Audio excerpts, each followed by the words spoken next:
Hey everybody, welcome back to Lettermen Row. We are outside the Woody Hayes Athletic Center. These two guys were inside it for a practice report brought to you by Buyers Auto. I'm going to get my turn. I promise, it's coming for me. But Tim May and Jeremy Birmingham both got to go in for a glimpse at the Buckeyes as Ryan Day has opened up a small glimpse at what Ohio State is doing in the spring practice. This is a practice report brought to you by Buyers Auto. So, all right, what did I miss, boys? Tim, what was your number one takeaway? I called it a sliver. A sliver, okay. You got to look. Well, bottom line is, I went there. I wanted to see the three quarterbacks running around. Saw the three that are competing for the job running around, looking really good, in my opinion. C.J. Stroud, Jack Miller III, and Kyle McCord. I thought they looked the part. I kept looking because at one point, Trevion Henderson wasn't necessarily in the same line with the running backs during the stretching and the sprinting. And but all of a sudden he popped up, and then I watched him, in some of the drills, and I thought, that's a guy that I wanted to eyeball for the first time at Ohio State. He and Evan Pryor, and I thought they looked the part. I mean, we didn't get to see any football. We saw guys running some drills and some guys stretching, etc. And then, it looked like the line was all accounted for on both sides. The one guy that was missing that was notable was Chris Olave. Not sure why he wasn't there, but understand it's not injury situation. But we'll see what's going on. Of all the wide receivers, Chris Olave is obviously the one that needs to be here right now. The least. But Jerry Emig, Ohio State's esteemed SID, told us before we even went in. He said there's a little bit of experimenting happening. He said there's some guys that are going to be out of position. I love that for him. He said there's some guys that are going to be in weird positions, and so that's what I was looking for. And I walked in, I couldn't find G. Scott anywhere in the line with wide receivers, and then saw him running with the tight ends. Then we were watching the defensive backs do drills, and Demario McCall was with them. Does that mean anything today? Probably not, but it's certainly, at least at tight end, especially for me, that's the one spot where it's like, to me, playing the Madden football, I'd always take my biggest wide receiver and just make him a tight end for mismatch purposes. Yeah. And maybe that's something Ohio State sees G. Scott possibly, contributing in. It is a position where they're looking for that second guy, and if you're looking for that stretch tight end, I mean, why the hell not make it a 6'4", 225-pound wide receiver? It probably means more for G. Scott than Demario McCall, if we're going to be honest. Yeah. We'll talk about that probably with Ryan Day moving forward. But, they just need healthy bodies at cornerback. It sounds a little crazy. We talked with Matt Barnes and Kerry Combs earlier about the situation they're facing with Sevyn Banks being injured for the rest of camp. Cameron Brown out for all of camp as he's still recovering. Shaun Wade going to the NFL. There's a lot of talent there, but it's not in spring. Remember the situation happened for the offensive line a year or two ago, Tim, where we were talking about, well, they have a lot of talent, but right now for 15 practices, it's going to be really hard to see what they have. Oh yeah, absolutely. And what's interesting, you see some guys for the first time, up close, you haven't seen. We never got to get this close to the team from the second practice of last spring on. Yeah. And DeJuan Jones, for example, is a guy that jumps out at me. He just doesn't look like the same.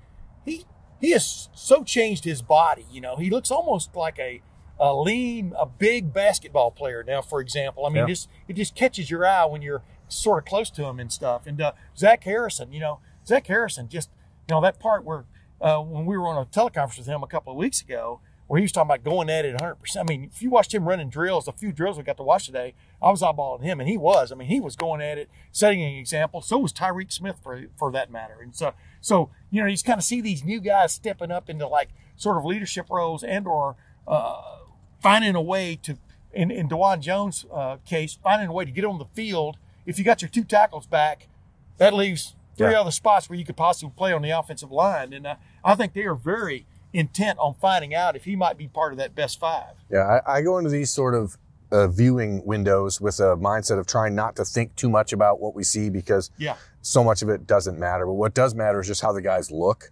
And the world of college football has changed, man. These 15 early enrolled freshmen look like grown men. And perspective is funny, because back in December, I was out in Seattle to see Emeka Egbuka before he committed. And I was like, man, this is a big kid. And then you see him standing next to Marvin Harrison Jr., who was like a big kid. I mean, and all of a sudden, Emeka looks kind of like one of the smaller wide receivers out there when you're next to Julian Fleming and Marvin Harrison. And it's just a group of guys that really looked the part. Steel Chambers look great. Marcus Crowley, that leg looks healthy. In the few drills we got to see, he's got some burst. I just think that as a team-wise, I thought that C.J. Stroud and Jack Miller both look like they've really kind of grown into their frames a little bit.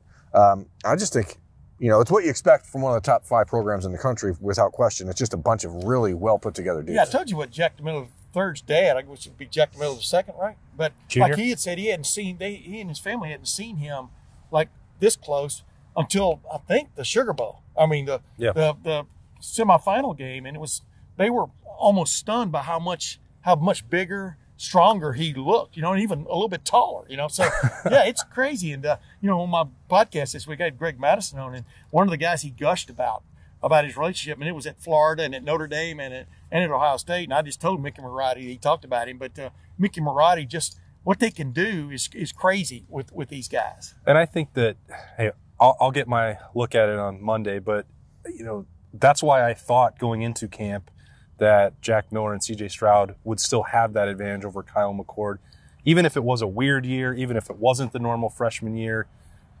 12 months or 9 months of anything around Mickey Marotti in this program is a huge advantage. And again, it doesn't mean that Kyle McCord cannot catch up. Right, well, because Kyle's still the biggest of the group. Right? Oh, yeah. But, you just don't know what the inside workings are. You don't know. I mean, on the outside, he's the biggest of the group. How it's, put together in the engine, who knows? But the model of the car looks like an NFL model. yeah, exactly. It might. Who knows if it's a DeLorean or not? We have to wait to see, right? But the thing that stood out too, but all 3 of those guys, watching them move and stuff.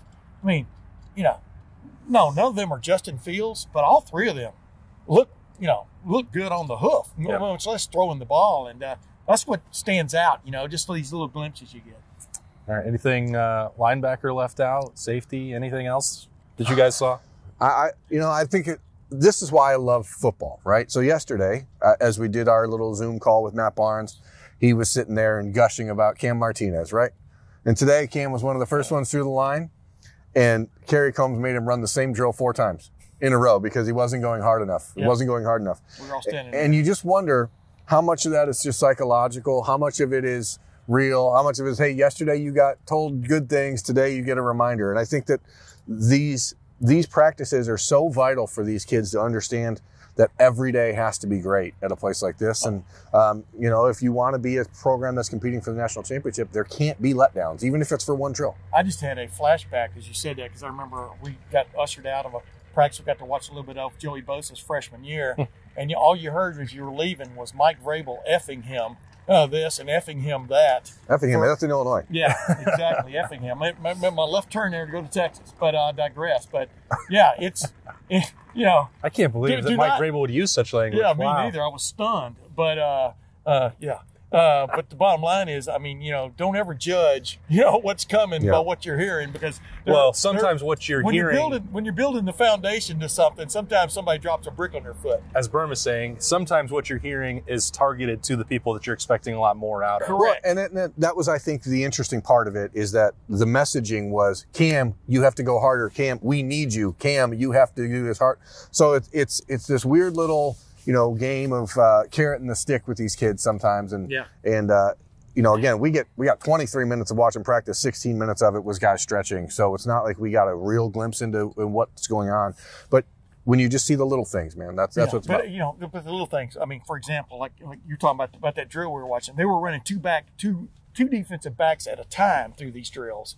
Which was, they weren't wasting any time. I remember there was a quarterback drill where they were just taking quick snaps, and they were just, the quarterbacks were rolling in there like every 5 seconds, catching the ball and throwing it. Next guy steps up, takes a snap, throws it. And it's clear they're not wasting any time. I mean, that's one of the little differences I saw in a practice than maybe the last time I got to see a practice, was these ways of not wasting any reps. I'm sure that they're saving up the real viewing period for Monday so that I can see it and then finally get a leg back up on you guys. Tim May and Jeremy Birmingham. We've got a look at the Buckeyes on Friday morning. Perfect for a practice report that's brought to you by Byers Auto. I am Austin Ward for full coverage of Ohio State. Stay with us at lettermenrow.com all year.